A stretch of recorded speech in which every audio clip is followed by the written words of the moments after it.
HINANCE news, Block and Afterpay hit a record high transactions in 2022 for Black Friday and Cyber Monday alone. Insane. It could be a good thing, but I'm going to explain what scares me a little about those 61 million transactions as we sway into a possible recession.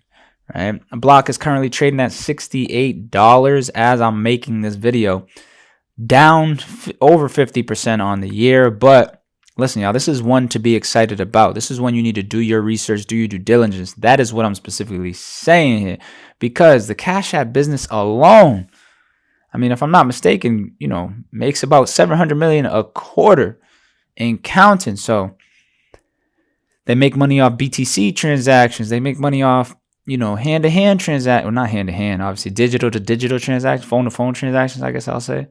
So I'm very excited about Block, the future of Block.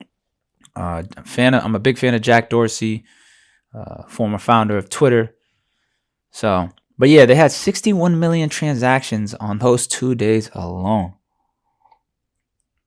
Now, usually I'd be super excited, but as Elon Musk pointed out, the trend right now is looking very scary for the U.S. Americans. And I had already called a recession back when we had that a few negative quarters of GDP. And a lot of people gave me a lot of shit for it. I'll be honest here. A lot of people gave me a lot of shit for it. I was maybe even questioning myself, but I mean, the stats are the stats. You can't, the numbers don't lie. That's the part I don't understand sometimes. Numbers don't lie, but people try to skew the numbers and make things seem and change, but it's all good. So Block had this crazy amount of spending. And the reason why I'm a little worried is because what if we go into a recession and out of those 61 million transactions, Block, what if Afterpay is only able to recoup? Let's be fair. Let's say that the Square POS system did 30 million transactions and Afterpay did 30 million transactions. We're being nice and fair. I don't know if that's the specific details, but out of those 30 million Afterpay, everybody knows how that works. Afterpay, you pay in a few different payments down the road, so you don't have to pay everything up front if you don't got it up front, blase.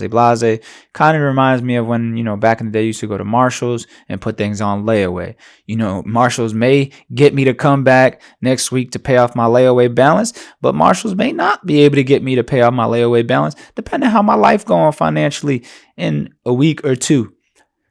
If Afterpay can't collect on 80% of that debt that was distributed, that's going to be an issue. That would be a big issue, because I don't think that, and this is a tough, some people would say it was a good idea for Block to have Afterpay, and some people say it was a bad idea. It's definitely a risky one, because now you're dealing with people paying back their debt. Some of the biggest cities that they seen these transactions from were New York, Brooklyn, London, Los Angeles, San Francisco, Chicago, and Toronto. Afterpay's buy now, pay later transactions were up 120% compared to the pre-holiday online and in-person transactions.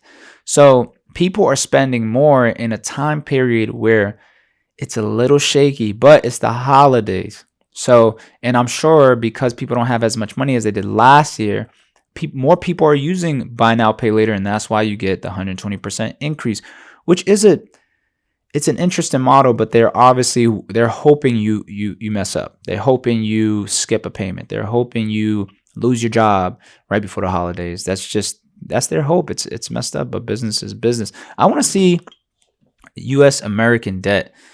U.S. American debt.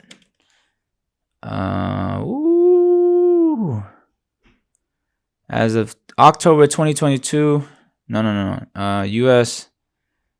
Let's see, U.S. American citizens debt.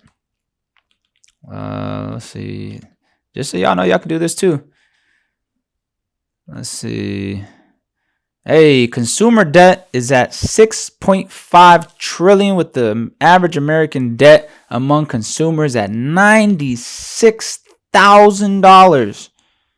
Holy Well, all right. Well, they're including credit card balances, student loans, and mortgages. So that's probably why the number, when it comes to an average, it's at almost $100,000. Hey, I pray for everybody that has $100,000 in debt right now. I pray. I mean, listen. Mortgages is a good debt. Mortgage loan is a good debt. Student loans is not a good debt. We fighting for that right now. So, shout out to anybody who got student loans, man. Let me know. We all in this together, man. If you're in the comment, let me know in the comments, man. What we gonna do? What we gonna do right now? It's crazy. That's a story for different. But yeah, so imagine. Let's say half the people have an average. Half of the 30 million have an average of that 100 grand. I would be interested to see what the price range for the transactions was, like the median price range, because if people were buying like food versus like a bunch of TVs, I wouldn't be so worried, because maybe the balance is, the transaction could have been $5, it could have been 15 million people doing transactions of $10 or less. This is how you can skew the numbers, so I just want everybody to keep that in mind. Do your due diligence, do your research as always. If there's any stock or any specific topic you want me to cover on the channel, please let me know. We going up on the content in December, so we definitely gonna ramp it up.